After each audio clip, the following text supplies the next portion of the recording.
All right, so the steps in order to create to do your image tracing. All right, and I think this is important also to write this stuff down so that you have it all in there. All right, so first thing is to place the image. All right, so let's go to the classroom where I want everybody to use this heart image that I gave you attached there. So it says download.jpg. All right, so we're all going to work with this image today so we can open it.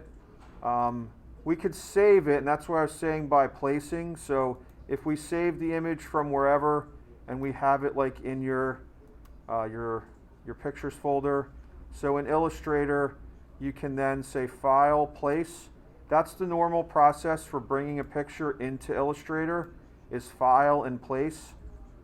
All right, and then we can just kind of click here and it'll place it there. All right, but if you're going directly from the internet, as we have with this one here, you can just right click and say copy image, and then you can just come into here and paste, and it does the same thing. All right, so that's step one, is we placed it, and I'll probably shrink it down a little bit so I have room for everything. All right, so everybody should have their document created. You should have starting to type your directions and then placing that image there. So the next step is we are going to select with the selection tool.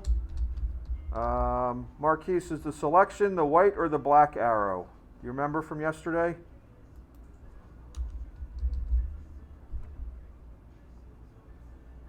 Marquise, you still there? I'm catching people checking out here a little bit. All right.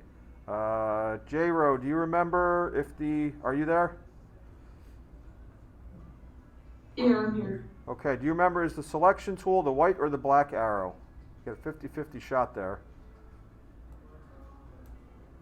The black arrow? Very good. All right. And actually, you know what? It doesn't matter which tool we use, because step 3 is we're going to select image trace from your properties panel. I thought you had to be in the the selection tool, but it actually doesn't matter. But so we're going to say choose image trace from the quick actions. All right, so as I'm saying here, so we're going to select the shape, and then over in our quick actions, you should have image trace. There is a separate image trace window, but this is quicker and easier, so I don't want to make things any harder than necessary. And then it says choose the color mode from the drop-down list. All right, I think inherently or automatically we might say this is color, so we would say high fidelity photo. But when we do that, and then I'm just going to kind of go through the process, it's going to make this harder to edit, because as you can see, it's seeing all those little shapes around there, all right? And we would have to kind of manually erase that. So I found that in this case, that we're going to be better off choosing our image trace and then do black and white logo. So what that does, now it just really flattens out all those colors, and it really just finds the shape of the heart. All right, so as we're saying here, we're going to then, so that's what I'm talking about, the color mode. So sometimes you may have to try a couple different modes to see what works the best. So I'm going to say choose the color mode. What did I write here? Yep. We don't really need palettes today or swatches.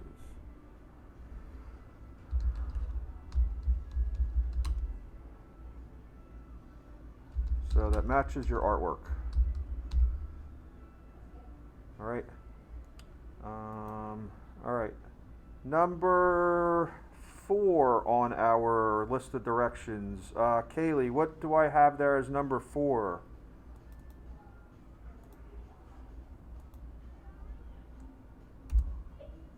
On the other side. Say again? On the other side of the screen you're talking about? Yeah, can you see my number 4 here is our directions. Choose expand from quick actions.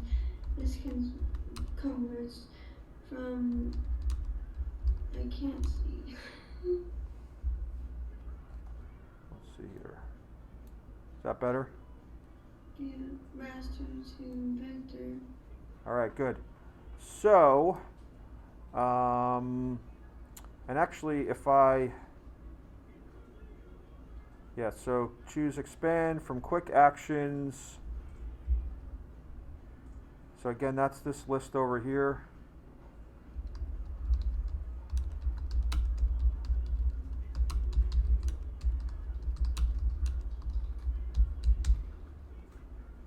All right, so now if we zoom in, all right, we would see nice smooth curves and shapes. There's no resolution or pixelation like we have in our original image, right?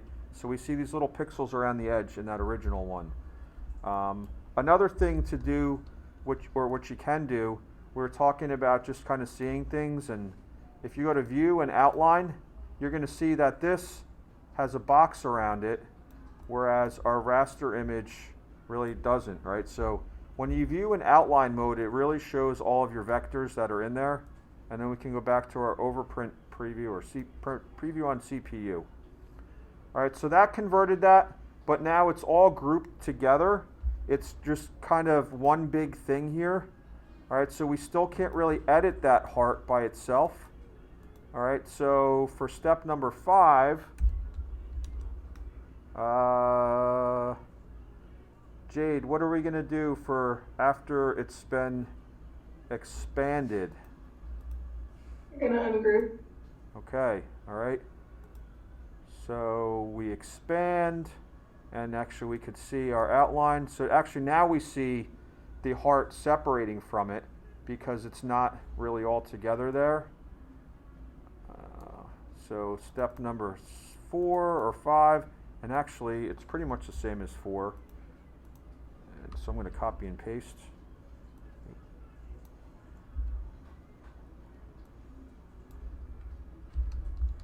So we're going to ungroup, and as it says, this separates the shape from the box surrounding it.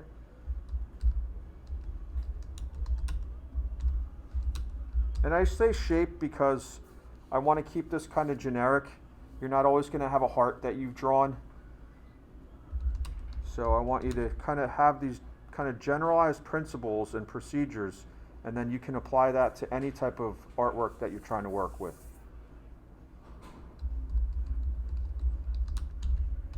All right, and then, so as we said there, we're going to select it and ungroup it. So now they're two separate things. And then number 6, we're just gonna kind of, I didn't write there, but deselect that shape. And now if you just select just the white box around there, you can delete that. Or as it says here, we select the shape, and now we can apply a color to it, right? That would be a little more accurate to a heart. Oh, and then we get this thing that happens, right? So even though we changed it to red, you notice that it went to gray. So what you have to do is go and open your color palette. So I guess I'll add that to the notes here, because that would certainly be an annoyance that things are not working the way they are. Now, is this color? It's gradient. Where's our color palette? That's swatches, right?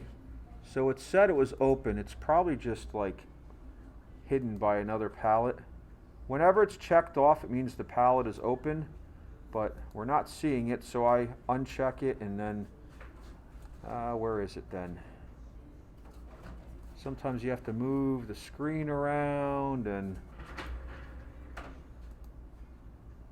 because we want to change the color mode. Where is my color palette? There's usually always a little thing in here too.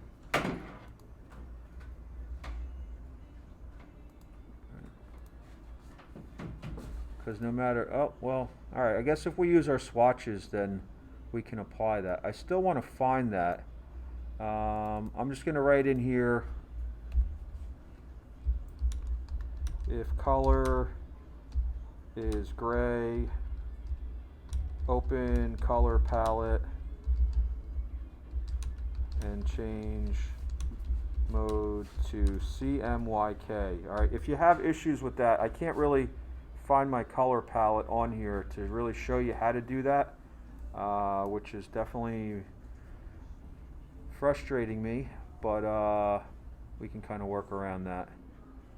All right, so what do you guys think? Is that easier than what we did yesterday for making a heart? All right, because I think for a lot of your logos, you're going to find that you have things that are kind of existing, and instead of recreating them, you can use this image trace feature and then modify it from there. All right, so I'd like to see that you have the notes up to there, and then label, as I did here, raster image and then image traced. All right, so I'll come around and check that, and then we'll move on to the shape building. So this shape builder tool, we're basically going to, to make this outline around this shape here, which is kind of just like a star and a circle, would be pretty difficult to do by hand. All right, and so we're going to go through this process here. All right, so what I'll do is I'll write my notes afterwards. All right, because I know some of you probably already have those, and just for time, we'll just kind of go through the activity. So the first thing would be to make your shapes. All right, so I'd like everybody to make an ellipse. All right, and that, this is practice in seeing the other shapes as well. All right, thanks for joining us back, Destiny. We're just going to go back through the second section here for the shape builder. All right, so I'm going to make an ellipse, and then there's also a star tool in here.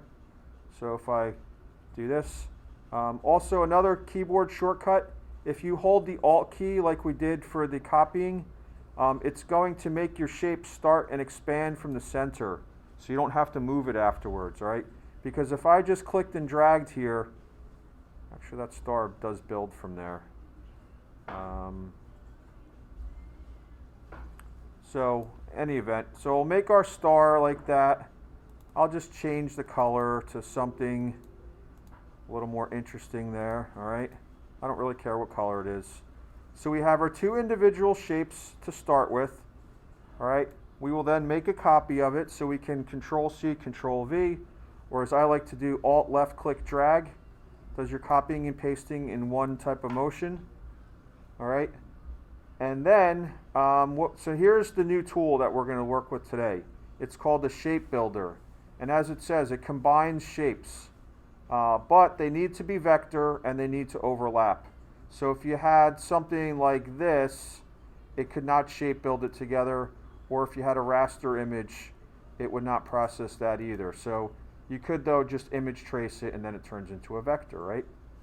So once we have those overlapping shapes, we're going to select both of them. And then using the Shape Builder tool, which is this kind of double circle with the arrow, which we can find on our toolbar, hopefully. There it is. And then all I have to do, and I'm just going to zoom in so we can see this, I'm going to left click and drag, all right? So what that does now is it combines all these shapes into one. It removes all those kind of overlapping or intersecting areas and makes it into one big shape. All right. So that's not really part of your final artwork, but as we're saying, that's what you're going to use to make your cutting line around your sticker. All right. So I shape build it, made another copy, and then just reversed my fill and stroke, as I see here. And then I'll make a final copy, and I will do what we did yesterday to offset that path, which we do have in our quick actions also. I think 1/8 is generally a good distance. I can delete the original one, and then just make a copy of the original one and place it inside of there. and we should find it lines up very nicely to that. All right. So that's how we can get that perimeter line at a offset distance so that we have a nice little border going around your sticker. All right. Or if you didn't want to have that border, you could just shape build it and not offset the path. You could, just take this and put it over it, and then it would cut directly around the edge. So, the offsetting of the path is kind of like a preference that I have. I like to have a nice little white edge around things. I do want you to do that for the example here today, our practice, but for your final sticker, you don't necessarily have to offset that path in that distance. All right, and just make sure your names are on here, especially for people in class. So in class, I'd like you to print this out on paper, turn it in to be graded. Virtual, you can make a PDF of it and email that to me. All right, for your grade today. And it should have these notes in here. I just didn't want to spend the time to write those for our demonstration.